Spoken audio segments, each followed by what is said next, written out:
আসসালামু আলাইকুম। আমি মনিরা।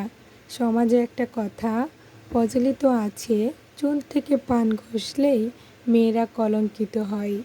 কিন্তু আমরা কি কখনো ভেবে দেখেছি এই কলঙ্কিনী কি তার নিজের তৈরি, নাকি সমাজে চাপিয়ে দেয় এক বিষাক্ত তকমা? একটা মেয়ের সুন্দর জীবন কিভাবে সামান্য একটা অপরাধে ধ্বংস হয়ে যায়, আজ আপনাদের সেই গল্পই শোনাবো। আজ আমি বলবো সুমাইয়ার কথা, যাকে সবাই কলঙ্কিনী বলে গ্রাম ছাড়া করেছিল। কিন্তু তার আসল অপরাধ কী ছিল? চলুন শুনে আসি আজকের পুরো গল্পটি। সুমাইয়া ছিল এক চঞ্চল আর মায়াবী মেয়ে। গ্রামের স্কুলের শিক্ষকের মেয়ে সে। পড়াশোনায় খুব ভালো ছিল। স্বপ্ন ছিল বড় হয়ে সেও তার বাবার মতো শিক্ষক হবে।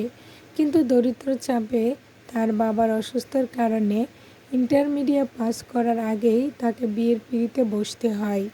পাশের গ্রাম এক সচ্ছল পরিবারে তার বিয়ে হয়। স্বামী হাসিব পেশায় ব্যবসায়ী।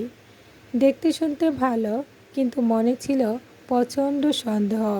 সুমাইয়া তার সব স্বপ্ন বিসর্জন দিয়ে নতুন সংসার সাজাতে ব্যস্ত হয়ে পড়ে।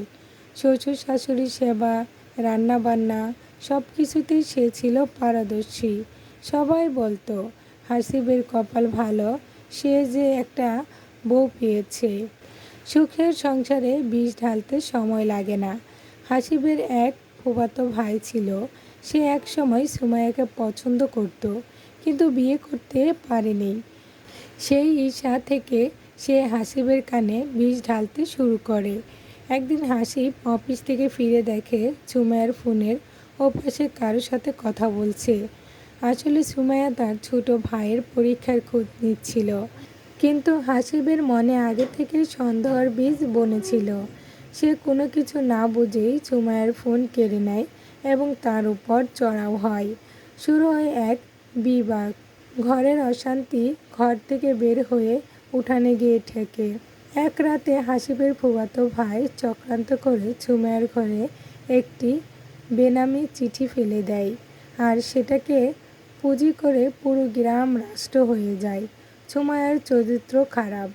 গ্রামের লোকজনরা নালিশে বসল।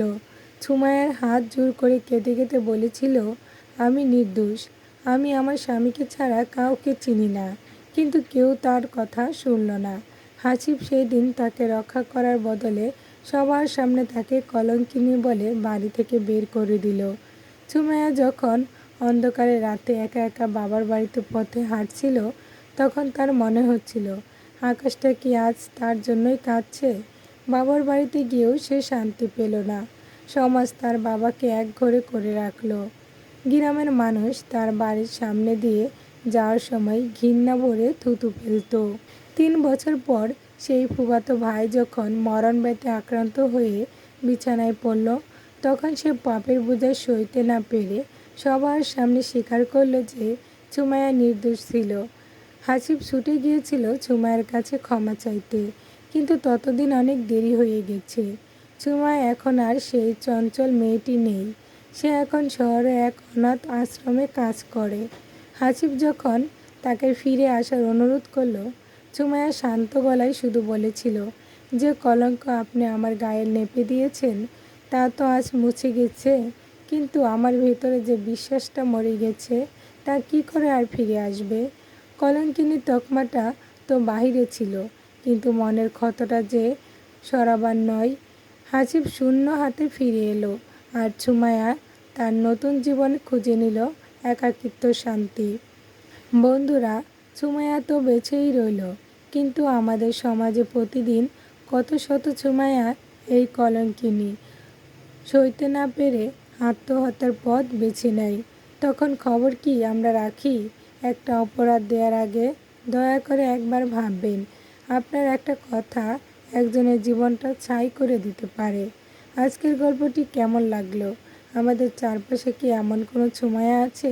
কমেন্টে অবশ্যই জানাবেন। গল্পটা ভালো লাগলে শেয়ার করবেন, যাতে সমাজ এই মানসিকতা কিছুটা হলেও বদলায়। আর আমাদের সাথে থাকবেন।